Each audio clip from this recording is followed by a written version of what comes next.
မတည်ငြိမ်တဲ့ဘဝကြီးမှာအကောင်းဆုံးနေမယ်ဘယ်လိုနေမလဲနံပါတ်1က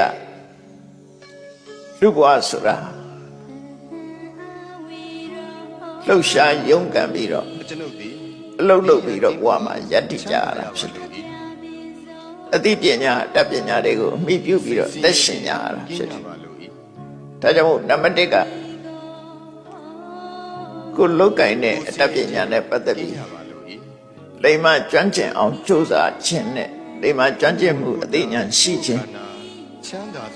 လိမ္မာကျွမ်းကျင်တဲ့အသိဉာဏ်ရှိခြင်းနဲ့ထို့အသိဉာဏ်တိုင်းကြိုးစားအထောက်ခြင်းဒါဘဝယက်တည်ဖို့အတွက်အရေးကြီးတဲ့အချက်တစ်ခုဘဝယက်တည်နိုင်လောက်အောင်လူတိုင်းအသိပညာရှိရမယ်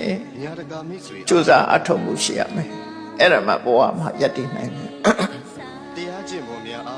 ဘဝကိုယက်တည်ဖို့ရအတွက်အသိပညာနဲ့ကြိုးပမ်းအထောက်မှုလောကမှာနေလို့ရှိရင်အသိပညာရှိရမယ်ကြိုးပမ်းအထောက်ရမယ်ဒါနံပါတ်1အချက်နံပါတ်2အချက်ကတော့ကိုကြိုးစားအထောက်လို့ရရှိလာတဲ့ဥစ္စာတဏအခွင့်အရေးတွေကိုအားလုံးနဲ့မျှဝေခံစားရမယ်လောကမှာကိုကြိုးရှာသမားဆိုတာကဲရှုပ်ချရတဲ့ပုဂ္ဂိုလ်ဖြစ်တယ်အဲကြောင့်ကိုကြိုးကိုသာကြည့်တတ်တယ်ကိုအကျိုးတစ်ခုတည်းကိုသာကြည့်တတ်တယ်ကိုကြိုးရှာတဲ့စိတ်ဓာတ်ကိုဖယ်ရှားပြီးတော့ကိုရှာဖွေလို့ရထားတဲ့အသိပညာအတတ်ပညာကိုကြိုးစားအထုတ်လို့ရထားတဲ့ဥစ္စာတဏအများနဲ့ခွဲဝေသုံးစွဲနိုင်ရမယ်ဒါဆိုလိုတာကလောကထဲမှာဖြစ်လာရင်လောကကိုအကျိုးပြုရမယ်လို့ပြောတာလောကထဲမှာနေပြီးတော့လောကကိုဘာတွေအကျိုးပြုသွားသလဲအဲ့လိုအကျိုးပြုသွားတဲ့ပုဂ္ဂိုလ်တွေကိုလောကကမှတ်တမ်းတင်ပြီးတော့ဂုဏ်ပြုနေကြတာပဲလေဒါကြောင့်မို့လောကထဲမှာလောကကြီးကိုအကျိုးပြုသွားတဲ့ပုဂ္ဂိုလ်တွေရှိတယ်လို့အကျိုးမပြုတဲ့ပုဂ္ဂိုလ်တွေလည်းရှိဖြည့်ဆည်းသွားတဲ့ပုဂ္ဂိုလ်တွေလည်းရှိတယ်အဲ့ဒီမဲ့လောကအတွင်းမှာအကောင်းဆုံးနေခြင်းလို့ရှိရင်နေတယ်ဆိုတာလောကအတွင်းမှာနေထိုင်တာဟာလောကကိုအကျိုးပြုတဲ့ပုဂ္ဂိုလ်ဖြစ်ဖို့လိုတယ်ကိုယ်ဝန်ကိုယ်တာကိုယ်ခန္ဓာချမ်းသာစွာမွေးမြူနိုင်ဒါကဒုတိယအချက်တတိယအချက်ကပါတော့အာဟာတောအထလာပြီသူလို့ဆိုဒီကြောင်းထိုင်တွင်းနဲ့၎င်းကိုကြိုးစားအထုတ်လို့ကိုယ့်ရဲ့အသိပညာကိုယ့်ရဲ့ကြိုးစားအထုတ်မှုကြောင့်အောင်မြင်ကြီးပွားလာလို့ရှိရင်လူတွေဟာပဝေမြဲပြီးတော့အောက်ချိတ်လွတ်သွားတယ်ဘေးရန်ကင်းကွာချမ်းသာကြအဲ့ဒီပဝေမြဲခြင်းအောက်ချိတ်လွတ်ခြင်းဆိုတာလောကလူတွေရဲ့မုန်းတီးရွံ့ရှာမှုကိုခံရတယ်ဒါကြောင့်မို့အောင်မြင်ကြီးပွားလာတဲ့အခါမှာပဝေမြဲခြင်းအောက်ချိတ်လွတ်ခြင်းမရှိဘူး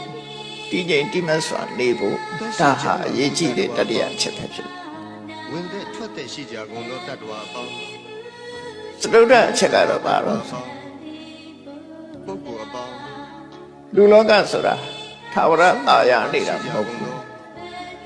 အဆိုးနဲ့တွေ့တဲ့အခါရှိတယ်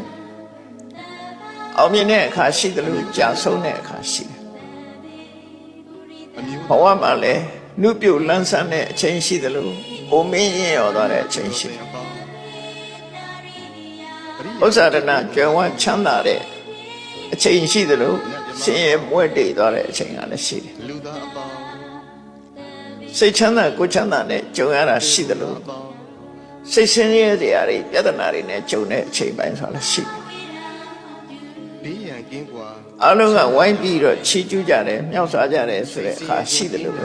အားလုံးရဲ့တတွေးခွက်မှာပက်လက်မျောပြီးကဲ့ရဲ့ခံရတဲ့အချိန်တွေမျိုးလည်းရှိတယ်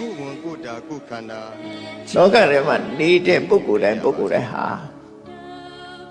လောကရဲ့သဘာဝလို့ဆိုတဲ့အကောင်အဆိုးလောကဓာတ်မျိုးနဲ့ကြုံတွေ့လာရမှာဖြစ်တယ်အဲ့ဒီလိုကြုံတွေ့တဲ့အခါမှာစိတ်ဓာတ်တုန်လှုပ်ခြောက်ခြားမှုမရှိအောင်ကိုယ်စိတ်ကိုတည်ငြိမ်တိမတ်စွာထားနိုင်ခြင်းဟာလည်းပဲစတုထအနေနဲ့လောကအတွင်းနေတဲ့အခါမှာရှိတဲ့ရှိလိုက်တဲ့အရေးချင်းတစ်ခုဖြစ်တယ်